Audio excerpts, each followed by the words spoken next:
유승용의 리더십 노트. 비즈니스가 선을 위한 힘이 돼야. 양극화에 대한 이야기인데요. 여러분과 한번 나눠보도록 하겠습니다. 사회적 양극화가 극에 달하고 있다. 코로나19 팬데믹으로 700만 자영업자가 사선을 넘나들고 있다. 재난지원금, 자영업자 손실보상 등 그들을 돕기 위한 정부의 노력도 끊이지 않는다. 근데 사실 저는 그 코로나의 그 어려움 속에 세상의 관심이 너무 자영업자들에게 집중되는 것이 조금 아쉽습니다. 물론 뭐 자영업자들이 가장 힘들죠. 근데 정부의 그 우리의 좀 관심 밖에, 정부의 관심 밖에 있는 그 수많은 좋은 소기업들, 작은 기업들이 있어요. 이 기업들도 이제 고군분투하고 있거든요. 이 시기를 견뎌내기 위해서 이들에 대한 관심도 좀 있으면 좋을 것 같아요. 그런 가운데 백화점 명품가는 사람들로 넘쳐난다. 요즘 가진 자와 가지지 못한 자, 대기업과 중소기업, 배운 자와 배우지 못한 자의 사회적 격차가 점점 심화되고 있다. 사실 한국이 심각한 격차 사회로 진입했다는 이야기는 오래전부터 나왔다. 사회적 격차는 중산층의 붕괴 과정에서 나타나는 경제사회적 양극화 현상을 일컫는다. 장기 경기 침체와 세대 계층 간 소득 분배 악화, 고액 부동산과 금융자산의 불균형적 소유와 대물림, 핵가족화와 청년층 단신 세대의 증가 등 가족 형태의 변화로 인한 가구별 소득 축소, 무엇보다도 교육 수준의 대물림 등이 그 원인으로 나타나고 있다. 이 중에서도 부동산, 금융자산 등 부의 대물림과 교육 불평등이 사회적 격차를 심화시키는 주요 원인이라고 생각한다. 부의 대물림에 대해서는 부연 설명이 따로 필요 없다. 가진 부모 밑에서 가진 자식이 되는 것은 당연하다. 문제는 부의 대물림이 교육 수준의 대물림으로 연결된다는 것이다. 이게 진짜 문제죠. 교육 격차. 최근 한국교육개발원이 부모는 경제적으로 저소득이었는데 자녀는 달라질 수 있느냐, 부모는 저학력인데 자녀는 고학력으로 올라갈 수 있느냐 등을 가지고 교육 양극화 지수를 연구했다. 연구 결과 우리 사회의 양극화 정도가 매우 심한 것으로 나타났다. 몇 년 전 통계청에서는 한국의 격차 사회에 대해 조사한 내용도 주목할 만하다.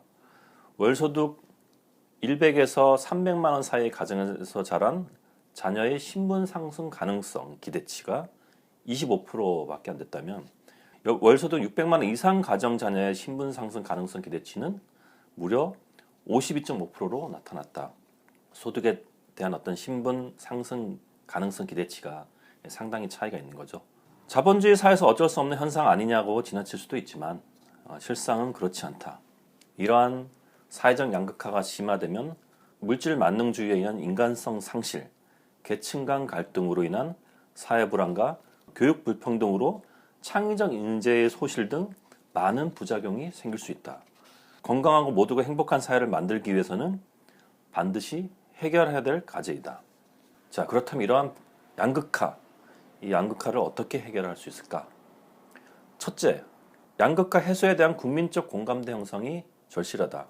이 양극화가 뭐가 문제고 이거를 왜 해소해야 되는지, 왜 해결해야 되는지 전 국민이 인식하는 게 되게 중요하다는 이야기입니다. 현재 우리 사회는 가진 자는 그것이 돈이든 권력이든 편법과 불법을 해서라도 자신의 것을 지키려고 한다. 반대로 가지지 못한 자는 취약한 환경에서 어렵게 살며 때론 극단적으로 삶을 포기하기도 한다. 또한 조금 가진 자는 좀 더 많이 가지려고 물질 만능주의 허상을 쫓는다. 물질이 지배하는 양극화의 부작용을 전 국민이 인식하고 가진 자는 가지지 못한 자를 배려하고 나누고 가지지 못한 자는 노력하면 지금보다 나은 삶을 영위할 수 있다는 건강한 희망을 품게 해야 한다. 정부와 정치권은 국민이 믿을 수 있는 사회 안전망과 제도적 시스템을 구축해야 한다. 둘째, 교육 양극화 해소에 적극적으로 나서야 한다. 교육 문제는 이제 교육 수요자에게 맡기기엔 너무 늦었다. 아이들과 학부모는 오랜 입시 위주 교육에서 벗어나기가 힘든 상황이다.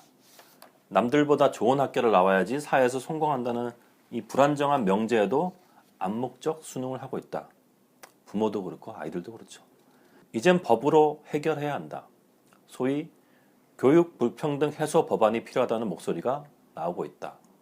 가난하고 가지지 못한 부모들의 아이들도 좋은 교육을 받고 소질과 재능을 마음껏 펼칠 수 있는 제도적 장치가 필요하다.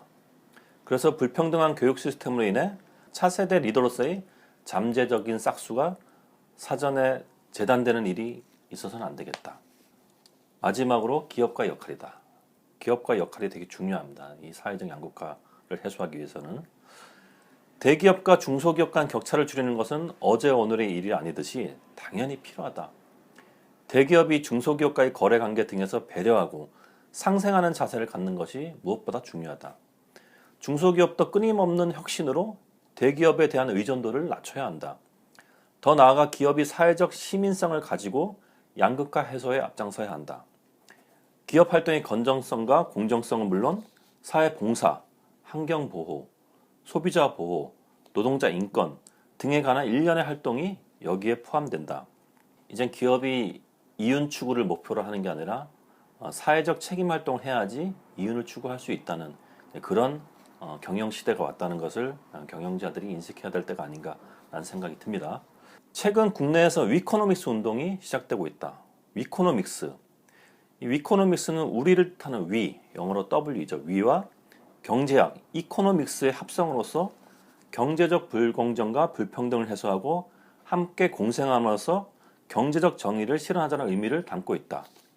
이코노믹스라는 사단법인이 있습니다. 서울시 산하의 사단법인 경제공동체 위코노믹스의 이사장인 심상돈 스타키그룹 회장은 위코노믹스 운동의 목적은 기업이 사회적 약자나 소외계층을 돕는 기업가 정신을 실천하는 것이며 공정과 공생을 통한 경제 정의를 실현함으로써 양극화를 해소하고 우리 사회의 이로운 경제문화 공동체를 창출하는 것이라고 강조한다. 작금의 사회적 양극화 문제, 이제 더는 심화되면 안 된다. 특별히 기업의 CEO들이 발벗고 나서야 한다. 세계적인 기업, 영국의 버진그룹이죠. 세계적인 기업 버진그룹의 기업 목적문을 되새기면서 Purpose Statement, 우리는 보통 이제 미션 스테이트먼트라고 하는데요. 버진그룹의 기업 목적문을 보면 비즈니스가 선을 위한 착할 선입니다. 비즈니스가 선을 위한 힘이 되게 만들어야 한다. 기업이 이제 나서서 사회적 책임 활동을 하고 사회적 양극화에 해소하는 데 기여해야 된다고 생각을 합니다. 감사합니다.